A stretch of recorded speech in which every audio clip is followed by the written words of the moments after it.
Good morning students. मैं Rajendra Prasad सूर्यावर्ती school के YouTube channel पर आपका हार्दिक अभिनंदन करता हूं। आज हम पढ़ेंगे कक्षा 11 का पहला चैप्टर समुच्चय सेट्स।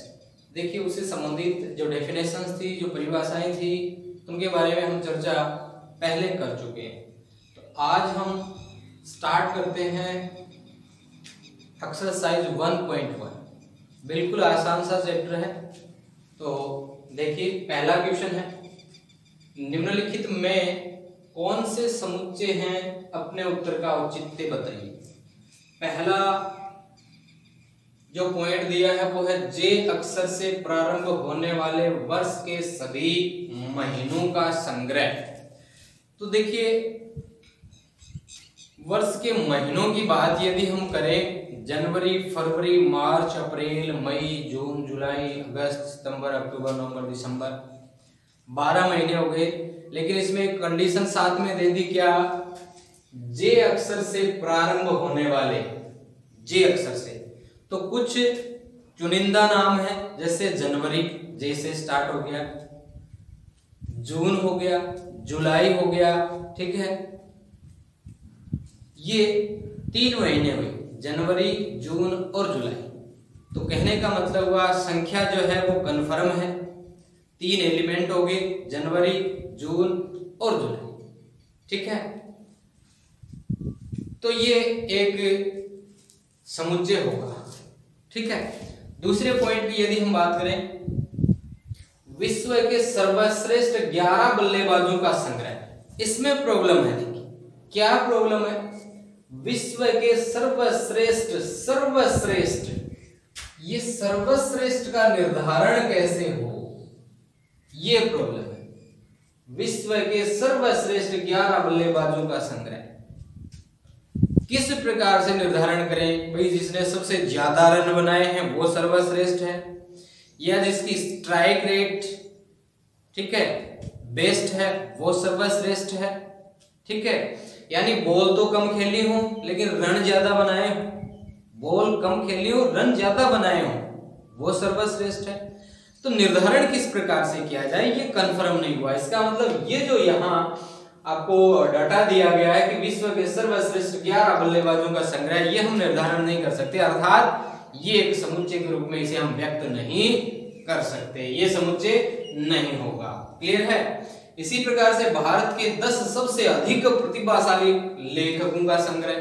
तो प्रतिभाशाली शब्द आ गया, सर्वाधिक, सबसे अधिक प्रतिभाशाली। तो प्रतिभाशाली लेखकों का आकलन, वही बात है सर्वश्रेष्ठ वाली।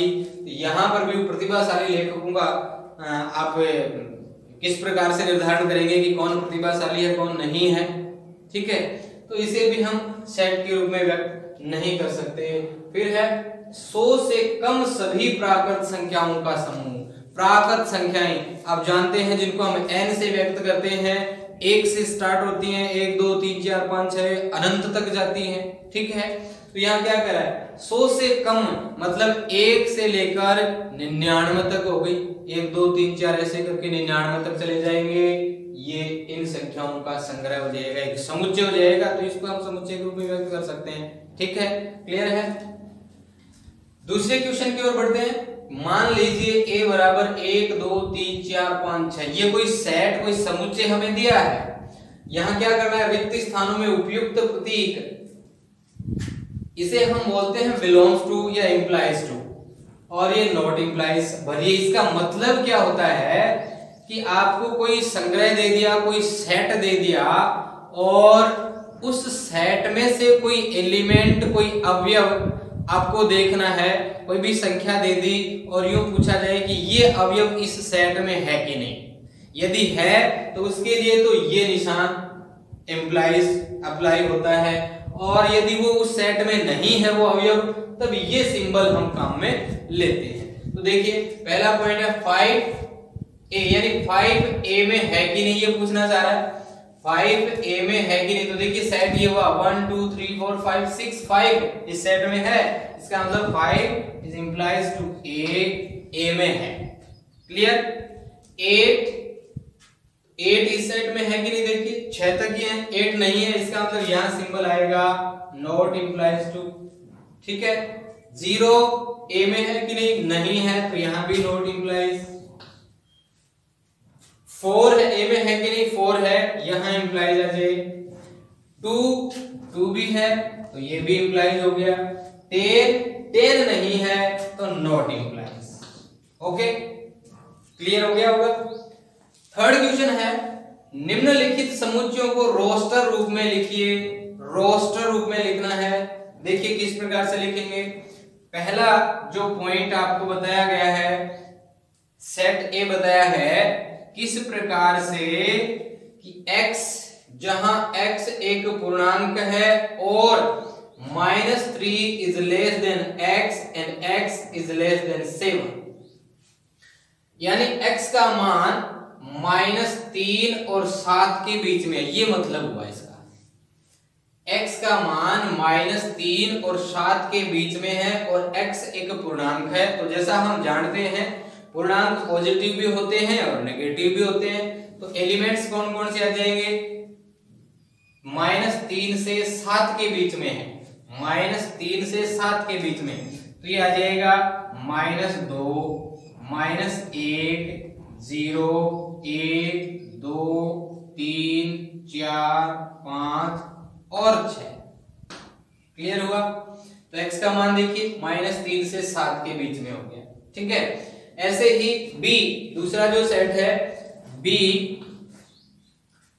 x जहां x संख्या 6 से कम एक प्राकृत संख्या है, 6 से कम प्राकृत संख्या, प्राकृत संख्याएं अभी आपको बताया था 1 से शुरू होती हैं, तो सेट b हो जाएगा 1, 2, 3, 4, 5, 6 से कम, तो ये 6 नहीं आएगा, 5 तक की संख्याएं आ जाएंगी, 1, 2, 3, 4, 5। ठीक है, डी कह रहा है x, जहां x एक अभाज्य संख्या है, अभाज्य संख्या है, जो संख्या 60 की भाजक है, अभाज्य संख्या होनी चाहिए और 60 की भाजक होनी चाहिए, 60 में भाग जाना चाहिए, तो कौन कौन सी हो जाए भाई, 1 हो जाए, 1 का सभी में जाता है, अभाज्य संख्या है।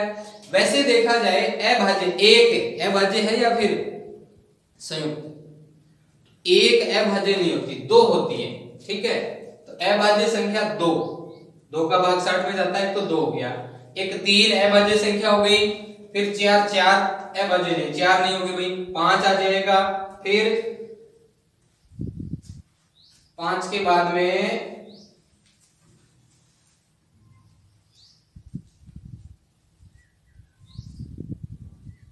ये रहेगी। ठीक है, 2 हो जाएगा, 3 हो जाएगा, 5 हो जाएगी। ठीक है, ये आ जाएगा। फिर अगले क्वेश्चन में ई, ट्रिग्नोमेट्री शब्द के सभी अक्षरों का समुच्चय। ट्रिग्नोमेट्री, यहां देखिए क्या ध्यान रखना होता है, यहां ध्यान रखना होता है कि कोई भी एलिमेंट या अवयव रिपीट नहीं होता है। तो यदि ट्रिग्नोमेट्री शब्द की बात करें, T, फिर R, फिर I, फिर ये G हो जाए, फिर O, फिर N, फिर देखिए O दोबारा आ रहा है, O एक बार हम पहले लिख चुके हैं तो दोबारा नहीं लिखा जाएगा। M लिख देंगे, E भी लिख देंगे। ठीक है, फिर T देखिए वापस आ गया, T पहले लिख चुके अपन, R भी पहले लिख चुके, ये भी नहीं लिखा जाएगा, और लास्ट में आ जाएगा Y। ओके, ये इस प्रकार से लिखेंगे। ऐसे ही एक दे रखा है F, दे रखा बेटर शब्द के सभी अक्षरों का समुच्चय।